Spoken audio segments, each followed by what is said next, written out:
Good evening అండి. ఈ రోజు మనం కరెంట్ అఫైర్స్ క్లాస్‌లో 2 టాపిక్స్ డిస్కస్ చేసుబోతున్నాము. ఫస్ట్‌దొచ్చేసి న్యూట్రిషనల్ ఇంటేక్ ఇన్ ఇండియా. దీన్ని ఎవరు రిలీజ్ చేస్తున్నారు అంటే ఎన్ఎస్ఓ వాళ్ళు రిలీజ్ చేస్తున్నారనమాట. Ministry of statistics and programme implementation కింద ఉంటుంది ఇది. అసలు ఈ రిపోర్ట్‌లో ఏముంది అంటే per capita intake of energy అంటే ఏంటి అంటే ఒక మనిషి రోజుకి ఎన్ని క్యాలరీస్ కన్జ్యూమ్ చేస్తున్నారు అనేది ఉంది. దాంతో పాటు ప్రోటీన్ అండ్ ఫ్యాట్ ఇంటేక్ గూడా ఉంది అన్నమాట.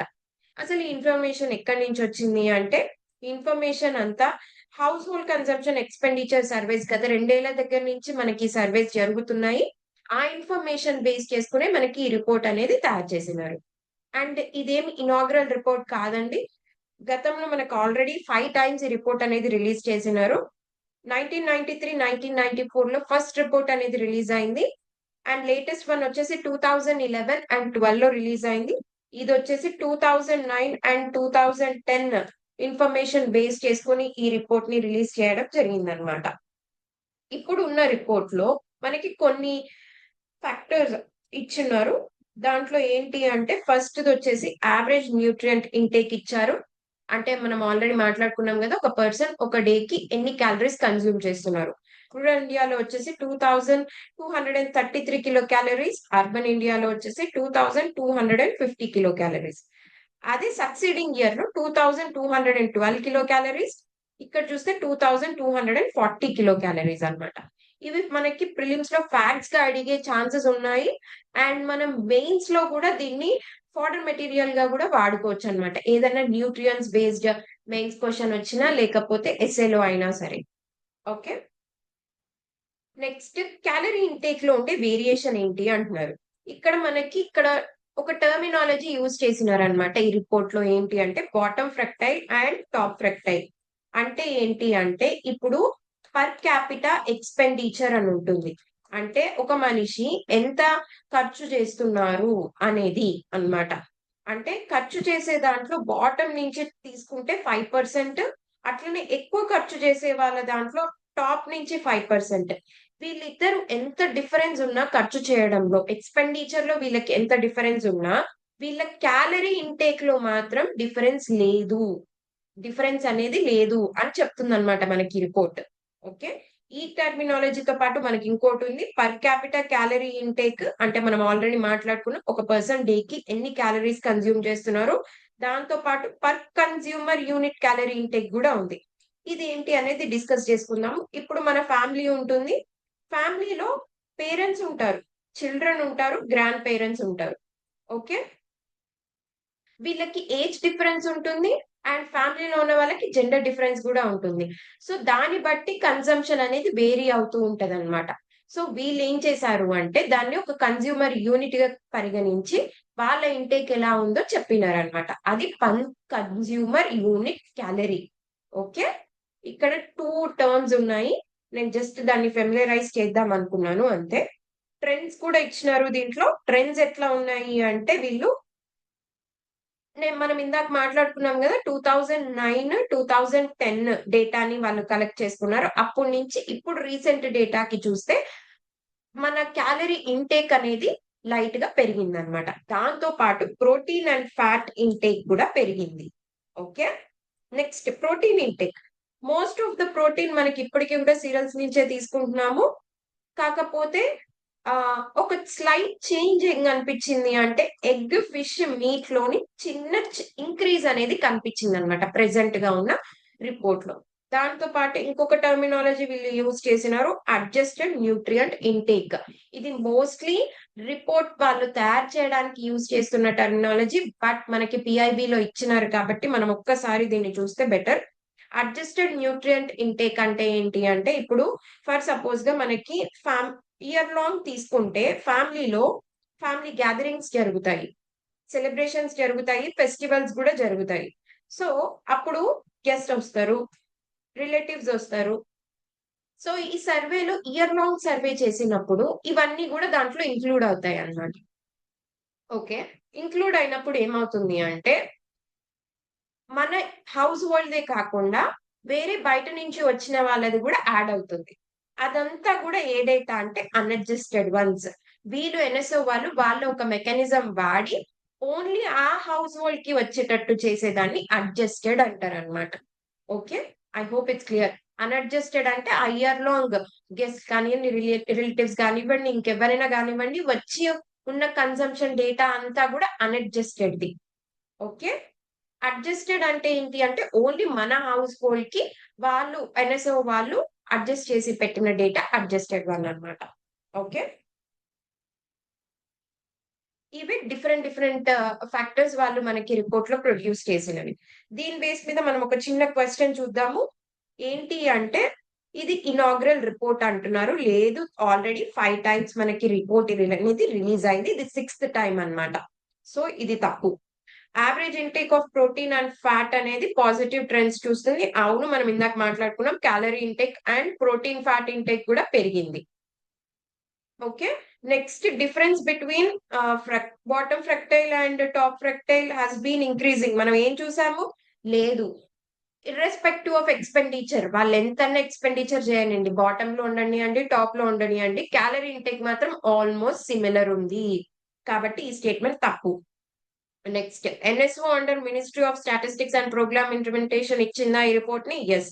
సో 2 అండ్ 4 ఉండే ఆప్షన్ కరెక్ట్ అన్నమాట. ఓకే. నెక్స్ట్ చూసుకుంటే ఒక టీజీపీఎస్ ఈ prelims based previous year question ఇచ్చున్నారు. ఇదేంటి అంటే household consumption expenditure survey పైననే వచ్చింది. పైనుంచే వచ్చింది ఈ క్వెషన్. ఒక్కసారి ఒక చిన్న గ్లాన్స్ ఇవ్వండి. ఆహ్, నెక్స్ట్ టాపిక్. మనం నెక్స్ట్‌ది చూస్తే ఇక్కడ ఏముంది అంటే నెక్స్ట్ టాపిక్ వచ్చేసి మనకి 4 red lines in India US trade talks అన్నమాట. దీంట్లో మనం దేని గురించి మాట్లాడుకుంటాము అంటే మనకి రీసెంట్‌గా యూఎస్‌కి మనకి మధ్యలో ట్రేడ్ టాక్స్ నడుస్తున్నాయి. దాంట్లో ఇండియా 4 రెడ్ లైన్స్ పెట్టింది. అంటే స్టాప్ అని అర్థం అన్నమాట. ఇది దేనికి పెట్టింది అంటే మనకి 2 రకాలుంటాయి. Tariff barriers and non tariff barriers. అసలంటే ఏంటి అంటే, మనం ఇంటర్నేషనల్ నుంచి మన డొమెస్టిక్‌లోకి ఏదైనా ప్రొడక్ట్స్ తెచ్చుకున్నప్పుడు, దాని పైన కొన్ని నిబంధనలు పెడతామనమాట. దాంట్లో ఒకటి వచ్చేసి టారిఫ్ బారియర్స్. అంటే ఏంటి అంటే, లైక్ కస్టమ్ డ్యూటీస్. మనము దానికి ఉన్న దాని మించి ఇంకా రేట్ పెంచడానికి దానికి కస్టమ్ డ్యూటీస్ అనేది ఏస్తాము. ఓకే. దాంతో పాటు anti dumping duties like China లాంటి ప్రొడక్ట్స్ ఉన్నాయి గదా!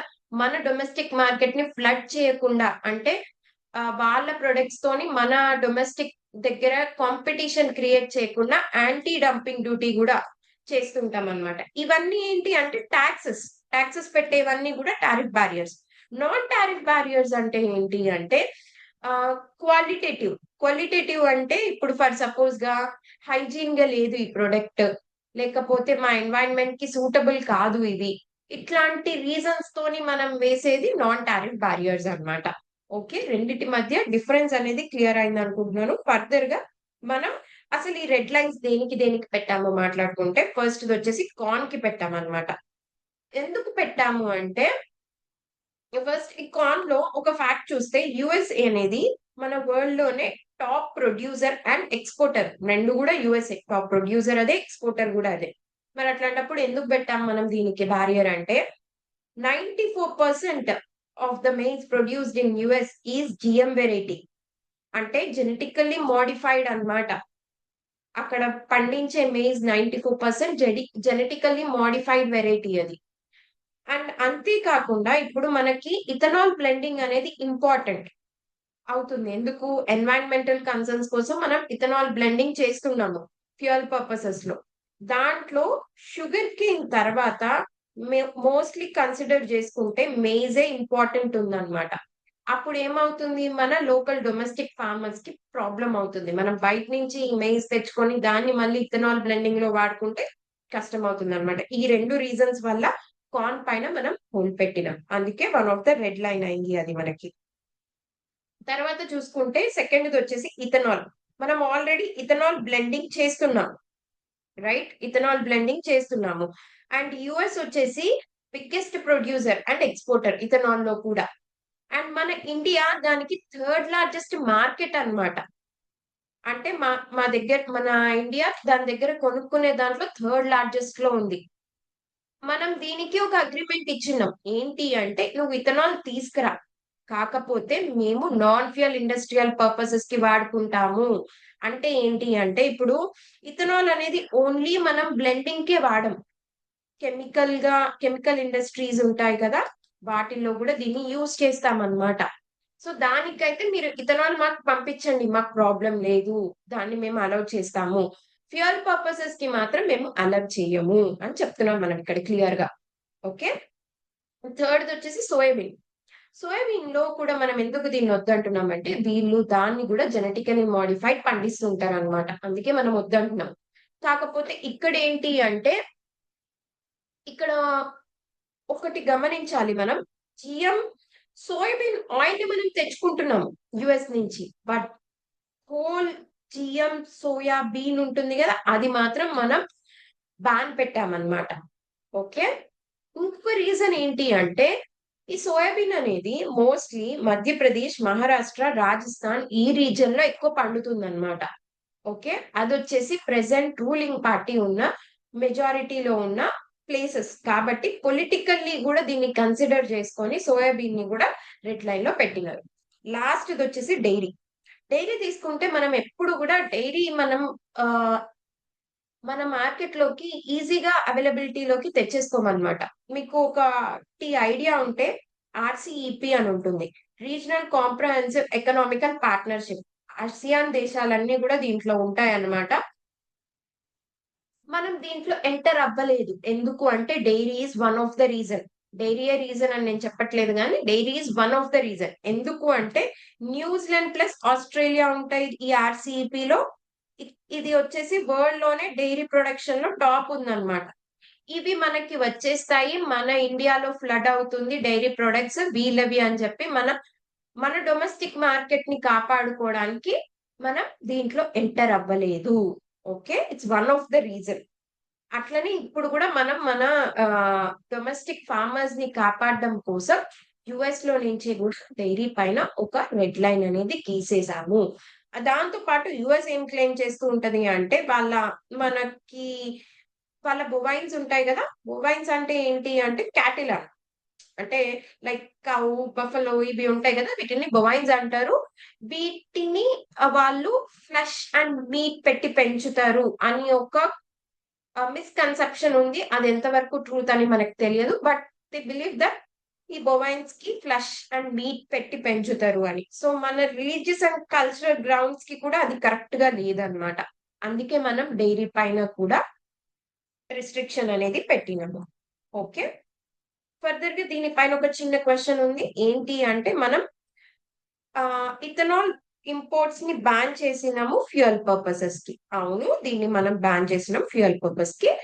నాన్ ఫ్యూయల్ ఇండస్ట్రియల్ పర్పసెస్ కి ఇది ఏం బ్యాన్ లేదు. Please be very careful. Okay. తర్వాత ఏంటి అంటే, ఇంపోర్ట్స్ ఆఫ్ జిఎం సోయాబీన్ మనం అలౌ చేస్తున్నాము, ఆయిల్ ని అలౌ చేస్తున్నాము, హవెవర్ హోల్ సోయాబీన్ ని మాత్రం ప్రొహిబిట్ చేస్తున్నాము. అవును. తర్వాత ఇండియా వచ్చేసి వరల్డ్స్ లార్జెస్ట్ మెయిజ్ ప్రొడ్యూసరా? కాదు. ఎవరండి? యుఎస్ఏ అన్నమాట. ఓకే. సో 1, 2 కరెక్ట్ కాబట్టి బి అనేది కరెక్ట్ ఇక్కడ. ఐ హోప్ మీకు రెండు కూడా క్లియర్ గా అర్థమైంది అనుకుంటున్నాను, అండ్ మీకు యూస్ఫుల్ కూడా అనుకుంటున్నాను. ఇఫ్ ఇన్ కేస్ మీకు యూస్ఫుల్ అయితే దీని పీడిఎఫ్ నేను కింద లింక్ చేస్తాను, టెలిగ్రామ్ ఛానల్, దాంట్లో డౌన్లోడ్ చేసుకోండి. Thank you so much.